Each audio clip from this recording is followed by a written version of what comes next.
Movie के start में दिखाया जाता है कि पेरिस में विंसेंट और सूफी नामी एक शादीशुदा जोड़े की एक कसाई की दुकान है। बदकिस्मती से ये दुकान ज़्यादा नहीं चलती है क्योंकि शहर में कई और अच्छी शॉप हैं। उनके पास ज़्यादा कस्टमर नहीं आते और जो आते भी हैं वो इंतज़ार करते करते थक जाते हैं क्योंकि विंसेंट अजीब तरीके से गोश्त की कटाई करता रहता है। विंसेंट की बीवी भी इससे खुश नहीं है और तभी कुछ वीगन लोगों का एक ग्रुप दुकान पर हमला कर देता है। उन्होंने उन पर पेंट फेंका, चीज़ें तोड़ी और दीवार पर लोगो बनाकर चले गए। दरअसल ये वो लोग हैं जो वीगन मीट बेचने वालों के खिलाफ काम कर रहे हैं। विंसेंट उनका पीछा करता है और एक आदमी को पकड़कर ज़मीन पर गिरा देता है ताकि इसका मास्क उतार सके, और वो इसका मास्क उतार कर इसका चेहरा देख लेता है। लेकिन उसके दोस्त फौरन वापस आकर विंसेंट को धक्का देकर इस आदमी को बचा लेते हैं। भागने से पहले वो विंसेंट के पेट पर लात मारते हैं। इसकी दुकान टूट फूट गई थी, इसको बनवाने के लिए उसे उधार भी लेना पड़ सकता है। बाद में दोनों अपनी एक दोस्त स्टेफनी और मार्क से मिलने जाते हैं और बताते हैं कि बैंक ने दुकान को ठीक करने के लिए लोन देने से इनकार कर दिया है, जिसकी वजह से जल्द ही उनका दिवालिया हो जाएगा। पहले तो स्टेफनी हमदर्दी जाहिर करती है, लेकिन फिर वो मार्क की मीट शॉप से होने वाली इनकम के बारे में बड़ी बड़ी बातें करने लगती है क्योंकि मार्क की भी मीट की शॉप थी और वो काफ़ी पैसे वाला आदमी था। डिनर के दौरान मार्क भी अपनी इनकम के बारे में बढ़ चढ़कर बात करता है क्योंकि विंसेंट को बिल्कुल भी अच्छा नहीं लगता और सूफी भी अपने शौहर पर गुस्सा होती है। मार्क विंसेंट को एक तोहफा देता है, एक बंदूक, ताकि वो दुकान की हिफाजत कर सके। विंसेंट के पास बंदूक रखने का परमिट नहीं है और वो इसे लेने के लिए हिचकिचाता है, लेकिन मार्क जोर देकर कहता है और पूल में खिलौने पर गोली चलाकर उसे उकसाने की कोशिश करता है। घर लौटते वक्त सूफी विंसेंट से कहती है कि उन्हें अलग हो जाना चाहिए क्योंकि वो उनकी शादी से तंग हो चुकी है और अब वो विंसेंट से अलग चाहती है। विंसेंट सुन रहा होता है लेकिन कोई जवाब नहीं देता। अचानक वो एक लड़के को साइकिल चलाते हुए देख लेता है जो पिछली दोपहर दुकान पर तोड़फोड़ करके गया था। विंसेंट से बदला लेना चाहता था। अचानक विंसेंट गाड़ी रोकता है और इस आदमी से निपटने का फैसला करता है। वो इसे ढूंढने के लिए गाड़ी रिवर्स चलाता है, लेकिन गलती से गाड़ी इस पर चढ़ा देता है और जब वो कार से उतरकर देखता है तो वो बहुत डर जाता है क्योंकि वो लड़का मर चुका था। खौफजदा होकर विंसेंट पुलिस को फोन करना चाहता था और बताना चाहता था कि ये एक हादसा है, लेकिन सूफी बताती है कि उसने अभी शराब पी है और गाड़ी की डिग्गी में बंदूक भी है, जिसकी वजह से उसे उम्र कैद भी हो सकती है। इसीलिए वो इसे शॉप पर ले जाते हैं। इस रात देखी गई एक डॉक्यूमेंट्री को याद करते हुए सूफी एडवाइस देती है कि वो एक मशहूर सीरियल किलर की नकल करें जो मरने वालों की लाशों के टुकड़े करके उन्हें शहर भर के कचरे के डिब्बों में फेंक देता था। कुछ ही लम्हों बाद विंसेंट इस मरे हुए आदमी को अपनी कसाई की मेज पर रख देता है और उसे अपने काम के औजारों से काटना शुरू कर देता है। वो इसे बड़े बड़े टुकड़ों में काटता है और फिर उन्हें छोटे छोटे टुकड़ों में तब्दील कर देता है। इस अमल में इसका एक कान गिर जाता है और कुत्ता बगैर हिचकिचाहट के उसे खा जाता है। उसे ये इतना पसंद आता है कि वो और मांगने के लिए भौंकने लगता है। विंसेंट दूसरा कान भी फेंक देता है और अपने कुत्ते को इसे खाते हुए देखकर सोच में पड़ जाता है। काम खत्म करने के बाद विंसेंट अपने बेडरूम में जाता है जहां सूफी एक और क्राइम डॉक्यूमेंट्री देख रही होती है। वो इसे बताती है कि वो वहां नहीं सो सकता क्योंकि अब वो अलग हो चुके हैं। विंसेंट के पास कोई चारा नहीं होता, वो सोफे पर सोने के लिए मजबूर हो जाता है। अगली सुबह विंसेंट देर से उठता है और दुकान पर जल्दी से पहुंच जाता है, सिर्फ ये जानने के लिए कि कहीं सूफी ने वो इंसानी गोश्त तो नहीं बेच दिया जो इसने स्लाइसर पर छोड़ा था। इससे पहले कि वो इसे डांट पाता, गाहक वापस आ जाता है। उसने कहा कि वो गोश्त सबसे ज़्यादा शानदार था जो उसने कभी नहीं खाया था और वो मज़ीद मांगने लगी। विंसेंट उसे कुछ और बेचने की कोशिश करता है, लेकिन वो सिर्फ वही गोश्त खाना चाहती थी। सूफी को समझ नहीं आता कि आखिर मसला क्या है, इसलिए विंसेंट कहता है कि उसने सप्लायर तब्दील कर दिया है। सूफी भी नया गोश्त चखना चाहती है और वो उसे चखती है और उसे भी ये बेहद लजीज लगता है। विंसेंट कस्टमर से कहता है कि ये ईरानी पिग का गोश्त है, गाहक जितना चाहती है खरीद लेती है। जब वो चली जाती है तो सूफी सच्चाई जानना चाहती थी। जब उसे पता चलता है कि ये वो इंसान का गोश्त है तो वो बहुत घबरा जाती है, लेकिन फिर वो विंसेंट से कहती है कि वो उसे ज़ाया ना करे बल्कि खुद भी उसे खाकर देखे। विंसेंट इनकार कर देता है, लेकिन सूफी कहती है कि अगर वो पूरे जिस्म को बेच दें तो तमाम सबूतों से छुटकारा हासिल कर सकते हैं। इसी वक्त एक गाहक आता है। वो पहली वाली कस्टमर का दोस्त है। इसने इसके साथ वो गोश्त शेयर किया था और अब वो भी वही गोश्त खाना चाहता है। ईरानी पिग के गोश्त की अफवाह फैल जाती है और जल्दी दुकान के बाहर ग्राहकों की लाइन लग जाती है। वो दोनों इंसानी गोश्त बेचते रहते हैं और अच्छा खासा मुनाफा कमा लेते हैं। और उन्हीं में एक पुलिस वाला भी ईरानी पिग का गोश्त खरीदने आता है। तो दोनों मियाँ बीवी घबरा जाते हैं, लेकिन खुशकिस्मती से वो इंसानी गोश्त को पहचान नहीं पाता। शाम को विंसेंट रात के खाने में इंसानी गोश्त का आखिरी टुकड़ा पकाता है और सोचता है कि आखिर इसमें ऐसा क्या है जो इस मीट को लोग इतने शौक से खा रहे हैं। वो खुद भी इसे ट्राई करता है और उसे भी इसका जायका बहुत अच्छा लगता है। वो ये जानता है कि ये इंसान का गोश्त है और ये गलत है, लेकिन पैसों के लालच ने इसकी बीवी और इसको अंधा बना दिया था। सूफी सोचती है कि उन्हें लोगों को मारकर उनका गोश्त बेचना शुरू कर देना चाहिए, जिसे विंसेंट मजाक समझता है। सूफी संजीदा होती है और कहती है कि इससे इसकी दुकान बच सकती है। अगले दिन उनकी बेटी क्लोई उन्हें अपने बॉयफ्रेंड लोकास से मिलवाती है। वो वेगन है, लेकिन वादा करता है कि वो गोश्त खाने वालों की इज्जत करता है और उन वीगन ग्रुप की तरह नहीं है जिन्होंने दुकान पर हमला किया था। विंसेंट और सूफी को पहले तो कोई एतराज नहीं होता, लेकिन जब वो सुनते हैं लेकिन क्लोई भी अपने बॉयफ्रेंड के लिए वेजिटेरियन बन गई है, तो वो हैरान रह जाते हैं। लोकास विंसेंट के बनाए हुए जूस नहीं खाता क्योंकि वो चिकन के रस से भीगे हुए होते हैं, और ना ही वो उनकी शराब पीता है। वो बताता है कि वो सिर्फ वीगन वाइन पीता है क्योंकि रिवायती वाइन कुचले हुए अंगूरों से बनती है, इनमें कीड़े होते हैं। इसके बाद वो पनीर और केक भी लाता है, लेकिन वो उन्हें भी नहीं लेता क्योंकि उनमें दूध और अंडे होते हैं। वो सूफी को एक बूढ़ी गाय भी कह देता है। ये सब उन्हें बहुत बुरा लगता है। वो बताता है कि फार्मों में जानवरों के साथ किस तरह सलूक किया जाता है। क्लोई और लुकास के जाने के बाद विंसेंट बहुत मायूस हो जाता है और वो लोगों को मारने के लिए तैयार हो जाता है। और वो सोचता है कि क्यों ना हम ऐसे लोगों की तलाश करें जो वीगन हो और उन्हें मारकर हम अपना कारोबार को आगे बढ़ाएं। सूफी इसके आइडिया को बहुत पसंद करती है और वो एक वीगन रेस्टोरेंट जाते हैं और किसी ऐसे शख्स की तलाश में जिसके पास ज़्यादा गोश्त हो और जो दबाव में ना हो। वो बड़े साइज के बावर्ची को अपना अगला शिकार चुनते हैं और सोचते हैं कि वो इसी को मारेंगे। जब इस आदमी की शिफ्ट खत्म होती है तो विंसेंट इसके घर में घुस जाता है और चाकू तैयार करता है, लेकिन जब वो आदमी चीखता है तो विंसेंट घबराकर भाग जाता है। वो गाड़ी में सूफी के पास आता है और उसे बताता है कि आदमी ने खुद को बचा लिया, इसलिए उसे भागना पड़ा। सूफी समझ जाती है कि वो झूठ बोल रहा है और कहती है कि उन्हें कोई अच्छा प्लान बनाने की ज़रूरत है, और एक आइडिया देती है कि क्यों ना हम वीगन ग्रुप के मेंबर बन जाएं। इसके बाद वो उन्हें फंसा सकते हैं। इसके बाद वो एक मीट शॉप के बाहर खड़े होकर प्रोटेस्ट करते हैं। जब एक आदमी उन्हें बुरा भला कहता है तो सूफी इससे बहस करती है और लोकास से सीखी गई तमाम मालूमात का इस्तेमाल करती है। एक वीगन आदमी आता है और उन्हें अप्रिशिएट करने लगता है। इस आदमी का एक ग्रुप था और वो एक एक्टिविस्ट था और निज़ाम के खिलाफ गुस्सा निकालने लगता है। वो उन दोनों को अपने ग्रुप में शामिल होने को बोलता है, जिसको वो एक्सेप्ट कर लेते हैं। अगले दिन वो आदमी उन दोनों को अपनी टीम से मिलवाता है, जो उन्हें बताते हैं कि एक मीट शॉप है जो आजकल बहुत चल रही है। वो तीनों बताते हैं वो इस शॉप को तबाह करने का मंसूबा बना रहे हैं।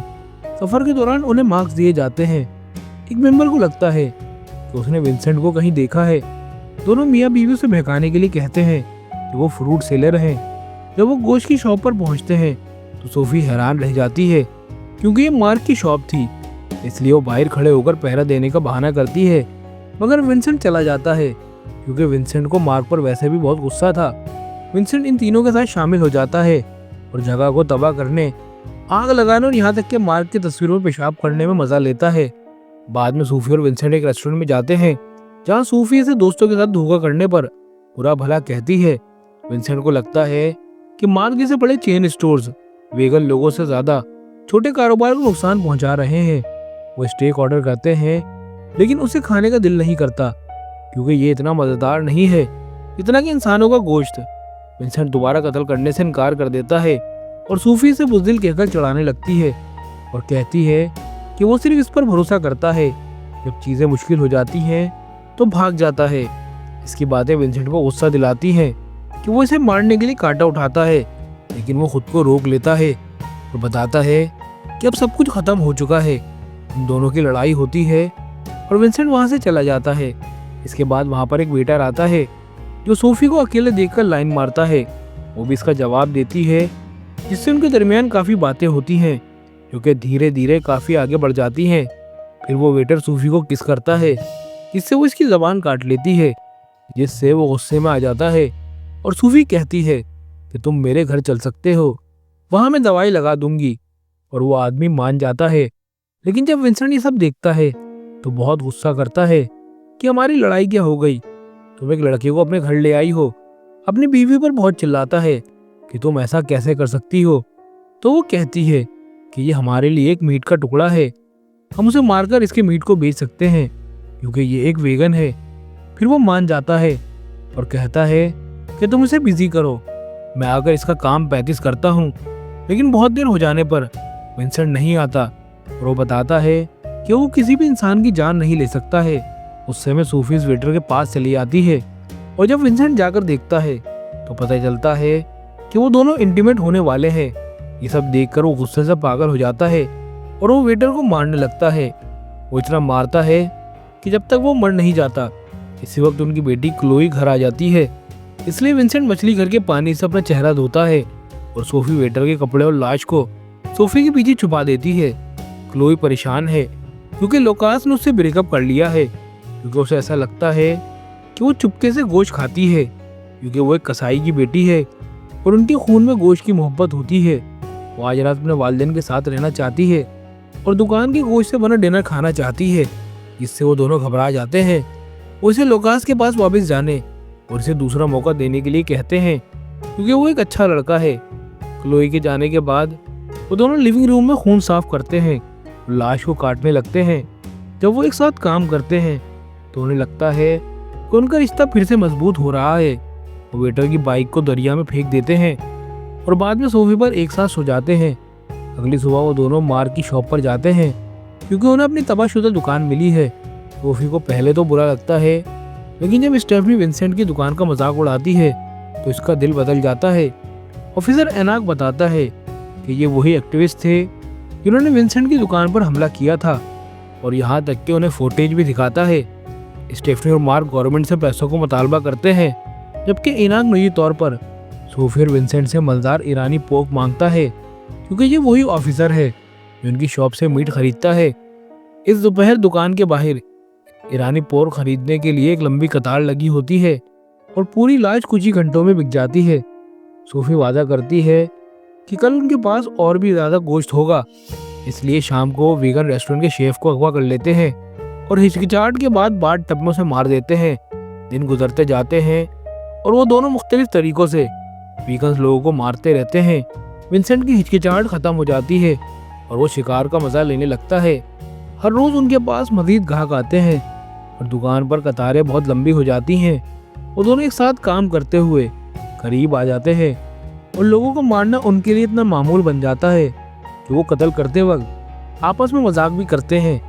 एक रात वो एक वेगन आदमी को गोश्त के प्लान को तबाह करने के बहाने से बुलाते हैं। जब वो आदमी मास्क चुन रहा होता है तो विंसेंट अपना चाकू तैयार करता है, लेकिन आदमी उसे देख लेता है और उसे लात मारकर भाग जाता है। दोनों इसका जंगल में पीछा करते हैं, लेकिन बदकिस्मती से उनकी नज़रों से गायब हो जाता है। सोफी सोचती है कि उनका एडवेंचर ख़त्म हो गया है, लेकिन विंसेंट अंधेरे में किसी के हिलने की आवाज़ सुनता है। फिर सोफी इस आदमी को फ़ोन करती है और रिंगटोन इसकी लोकेशन बता देता है। आदमी घबरा जाता है और दोबारा भागने की कोशिश करता है, लेकिन वो गिर जाता है। जब दोनों इसके पास पहुंचते हैं तो उन्हें पता चलता है कि वो पहले ही मर चुका है और खौफ ने इसे दिल का दौरा दे दिया है। वो इसे उठाकर अपने घर ले आते हैं। अगले दिन सोफी और विंसेंट दिल का दौरा पड़ने वाला आदमी से बने स्टेक को स्टेफनी और मार्क के साथ शेयर करते हैं। उनका लाइफ स्टाइल काफ़ी बदल गया था। स्टेफनी और मार्क को उनसे जलन होने लगती है। वो अपनी महंगी महंगी चीज़ें दिखा रहे होते हैं। जब मार्क एक निवाला लेता है तो वो हैरान हो जाता है क्योंकि गोश्त में एक माइक्रोचिप का एक टुकड़ा मिलता है और स्टेफनी उसे पीस मेकर के तौर पर पहचान लेती है, जो अक्सर पेशेंट को लगाया जाता है। विंसेंट फौरन उसे ले लेता है और उन्हें बताता है कि ये दरअसल एक माइक्रोचिप है जिसका इस्तेमाल किसान अपने जानवरों को ट्रैक करने के लिए करते हैं। मार्क उनकी छोटी दुकान का मजाक उड़ाने लगता है तो विंसेंट भी गुस्से में उसे बुरा भला कहने लगता है। गुस्से में आकर मार्क विंसेंट पर झपट पड़ता है और वो बाग में लड़ने लगते हैं, अपनी बीवी को नजरअंदाज करते हुए। विंसेंट मार्क को पूल में धकेल देता है और उसका कान काट कर बगैर सोचे समझे चबाने लगता है। जब स्टेफनी उसे टोकती है तो विंसेंट उसे थूक देता है, जैसे कि ये बहुत गलत हुआ, और दिखावा करता है कि वो सिर्फ एक बात साबित कर रहा था। ये देखकर मार्क और उसकी बीवी डरकर भाग जाते हैं। वो पूरे शहर में घूम घूम कर लोगों को मारते हैं और लाश ना मिलने पर पुलिस को उन पर शक भी नहीं होता। फिर वो जानवरों की डॉक्यूमेंट्री देखते हैं ताकि सांप की तरह लोगों का गला घोटने जैसी दीगर टेक्निक सीख सकें। कुछ रातों को इंसानी गोश्त खाने से उन दोनों में इतनी हिम्मत आ जाती है कि वो बेकाबू हो जाते हैं। एक दोपहर पार्क में बारबेक्यू पिकनिक कर रहे होते हैं। एक आदमी धुएं और जलते हुए लाशों की बू के बारे में शिकायत करता है, क्योंकि ये उसका पसंदीदा योगा स्पॉट है। वो दोनों इसे खुश करने के लिए हाँ में हाँ मिलाते हैं, लेकिन आखिर में उसे मार देते हैं। कुछ वक्त बाद वो दोनों नए शिकार की तलाश में एक वेगन इवेंट में शामिल होते हैं। वेस्टर्न एक बहुत मोटे लड़के की तरफ तवज्जो करता है, लेकिन खुद को रोक लेता है क्योंकि वो बच्चों को नुकसान नहीं पहुंचाना चाहता। इसी वक्त वो क्लोए और लुकास से टकरा जाते हैं, लिहाजा उन्हें दिखावा करना पड़ता है कि वो वीगन बन गए हैं और सिर्फ कारोबार चलाने के लिए गोश्त बेचते हैं। लुकास हाल ही में लापता होने वाले तमाम वीगन्स के बारे में बात करता है और सोचता है कि किसानों की यूनियन या कसाई इसके पीछे हैं। अचानक वो इन दोनों को इवेंट से बाहर निकाल देता है और उन्हें कसाई कहता है। बाहर जाते हुए सूफी काली औरत को देखती है और बताती है कि ये वो जायके हैं जो उन्होंने अभी तक नहीं आजमाए हैं। विंसेंट औरतों को ना मारने के अपने उसूल को तोड़ने का फैसला करता है और वो इसको पीछा करता है। उस रात औरत को काटते वक्त विंसेंट का चाकू टूट जाता है। वो नया चाकू लेने के लिए दुकान पर जाता है और उसी वक्त ऑफिसर एनाक को दरवाजे पर देखता है, क्योंकि वो इस वक्त बॉडी को काट रहा होता है। अफसर को बस ये देखकर हैरत होती है कि दुकान की लाइट्स इस वक्त भी जल रही हैं। लिहाजा विंसेंट दिखावा करता है कि वो देर से काम कर रहा है और उसी वक्त उनका कुत्ता मुंह में एक हाथ लिए आ जाता है। तो विंसेंट उसे डराने के लिए चीखता है और एनाक को बताता है कि इसे PTSD है, क्योंकि इसकी दुकान पर हमला हुआ था। जाने से पहले एनाक लापता होने वाले वीगन्स का जिक्र करता है। विंसेंट सूफी को बताता है कि उसने औरत का गोश्त फेंक दिया है क्योंकि उसे लगता है कि एनाक को कुछ शक है। उन्हें ये काम बंद करना होगा, लेकिन सूफी नहीं चाहती क्योंकि वो सबसे मशहूर सीरियल किलर के रिकॉर्ड को तोड़ना चाहती है। उनकी बहस तब खत्म होती है जब वो दरवाजे की घंटी सुनते हैं और परेशान हो जाते हैं, लेकिन ये सिर्फ लुकास होता है। वो माफी मांगने आया है क्योंकि उसने गुस्से में बदतमीजी की थी और वो मानता है कि उसे लगता है कि वो क्लोए को खो रहा है। सूफी चाहती है कि वो रुके और आराम करे, जिससे विंसेंट को इस पर शक होता है कि वो उसे मारना चाहती है। वो फौरन लुकास को बाहर निकाल देता है और फिर सूफी को डांटता है और कहता है कि ईरानी पोर कब खत्म हो गया है। उस रात सूफी एक और फिल्म देखने की कोशिश करती है, लेकिन वो इसे बर्दाश्त नहीं कर पाती और टीवी बंद कर देती है। जबकि विंसेंट कुत्ते के साथ सोफे पर सोता है। अगले दिन विंसेंट आम गाय का गोश्त बेचने की कोशिश करता है, लेकिन जब ग्राहकों को पता चलता है कि अब ईरानी पोर्क नहीं है तो लंबी कतार छोड़कर चले जाते हैं। सोफी उसे बुज़दिल कहती है और विंसेंट सोचता है कि जो कुछ भी इसने किया इसके बाद वो इस लायक नहीं है, इसलिए वो चला जाता है। बाद में जब सूफी दुकान बंद कर रही होती है तो एक्टिविस्ट आते हैं और फ्रूट सेलर के बारे में पूछते हैं। शाम को विंसेंट घर आता है और कुत्ते को एक्टिविस्ट की वैन पर भौंकते हुए पाता है। इसी दौरान एक्टिविस्ट ने सूफी को एक फ्रिज में बांध दिया है, क्योंकि उन्हें पता चल गया था कि सूफी ने नाटक किया था वेगन बनने का, और वो कहते हैं कि इसके साथ भी वही सलूक करेंगे जो इसने जानवरों के साथ किया था। जब एक आदमी उसे मारने वाला होता है तो विंसेंट अपने कुत्ते के साथ अंदर दाखिल होता है, जो फौरन इस आदमी पर हमला कर देता है। विंसेंट एक औरत के सर पर छुरी फेंककर उसे फौरन मार देता है। फिर आखिरी आदमी से लड़ता है, जो आसानी से इस पर भारी हो जाता है और इसको अपनी छुरी से जख्मी कर देता है। गुस्से में आकर सूफी रस्सियों को ढीला करने में कामयाब हो जाती है और बदला लेने के लिए एक गोश्त की बुक से आदमी को मार देती है, जबकि कुत्ता आखिरी एक्टिविस्ट को इसकी रान पर काटकर खत्म कर देता है। कुछ वक्त बाद सूफी और विंसेंट के बारे में एक डॉक्यूमेंट्री बनाई जाती है। स्टेफनी और मार्क का इंटरव्यू लिया जाता है, क्योंकि उनके बयान ने ही इन दोनों को पुलिस को गिरफ्तारी तक पहुंचाया था। उन्होंने बताया कि उन्होंने किसानों से इस चिप के बारे में पूछा जो उनके खाने से निकली थी, लेकिन किसी ने भी इस टेक्नोलॉजी का इस्तेमाल नहीं किया था। अगर पीस मेकर ना होता तो सूफी और विंसेंट कभी पकड़े ना जाते। उन दोनों को उम्र कैद की सजा सुनाई जाती है और मुकदमे के आखिर में जज उनसे पूछता है कि क्या उन्हें कोई पछतावा है। सूफी का वाहिद पछतावा ये था कि इसने पीस मेकर वाले आदमी को मार डाला। वीडियो पसंद आई हो तो सब्सक्राइब करें और नोटिफिकेशन ऑन करें ताकि आप इस तरह की मज़ीद वीडियोस देख सकें। देखने के लिए शुक्रिया।